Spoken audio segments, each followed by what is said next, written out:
From one of the best companies to work for to one of the best countries to work within. If you've just joined us on Expresso, welcome. You might notice Katlego and I are barefoot today. That's because this is Human Rights Day, and poverty is one of the gravest human rights challenges we face, and the Barefoot campaign seeks to raise awareness around poverty. But speaking on less than $1 a day, we're now going to billions of rands a day. The Reserve Bank just said our third quarter produced 28 billion rand. Better than the second quarter, brings us up to 100 billion rand for this to date this year. Yes. Warren, that's great news for South Africa. Yes. What does that mean for the man on the street, this capital inflow? Well, you know, it's the one thing that's kept the rand as strong as it has, all the capital inflow into our country. Not so sure if it's such a good thing for us locally necessarily, but for the foreigners are looking for gains. And they're going to the emerging markets to get some yield, and hence the reason why rand has remained so strong. Okay. So for the man on the street, let's talk local indices. We always talk all-share index. How does that impact us? Give us some education around what we should be looking at when we look at the all-share index and the like. Absolutely. Look, the last week has been fairly mundane. There's not a lot of things happening in the market at the moment. Everybody's trying to find a little bit of traction. But the danger for the all-share is that everybody looks at what the all-share is doing and measures that as a component of what's happening in the market. The problem is that 30% of our all-share is made up of all our resources and commodity stocks. So one has got to be careful in making an assumption around what my portfolio is doing, because the South African market is either up or down. You've got to go specific into your own portfolio and know where you're standing.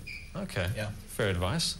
There's a bit of a sort of a dangerous issue we're dealing with at the moment around the National Health Insurance Scheme. Tell us a bit about that and where we stand as South Africans. Yeah, I think there's a lot of debate going on at the moment. It's getting quite heated from what I can see in the press. The problem is where they're going to get the money to fund the National Health Insurance.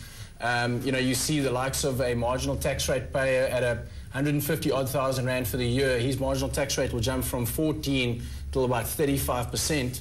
And then somebody earning more than 2 million rand a year, his marginal tax rate will go from 38 to about 72% if they just get it from us as the man in the street. Sure. So, you know, the other avenues would be from corporate tax, raising corporate taxes, raising the likes of VAT, etc. But you know, it's going to be interesting to see where they get the money to fund it. But it is absolutely essential that appropriate health care is provided to the man in the street. I can only, you know, hope that they find an honest solution for the man in the street. On Human Rights Day, that's a basic human right. So I couldn't agree with you more. Absolutely. What do you think your gut feel is? I mean, where are they going to get that money from? Because 75% tax, I don't think so. Yeah, you see, there's only about 2.5 million. Well, about 20% of South Africans are actually registered taxpayers.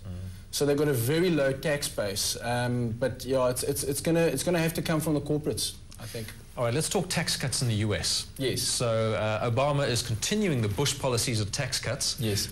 Extending the policies of the guy that gave us the greatest recession in the history of mankind. Yes. I don't know why he's doing that, but how's that going to impact us? Well, I think it's creating a lot of stability in the market, and that's what they're trying to find. It's a whole new ball game, as Clem Santa mentioned.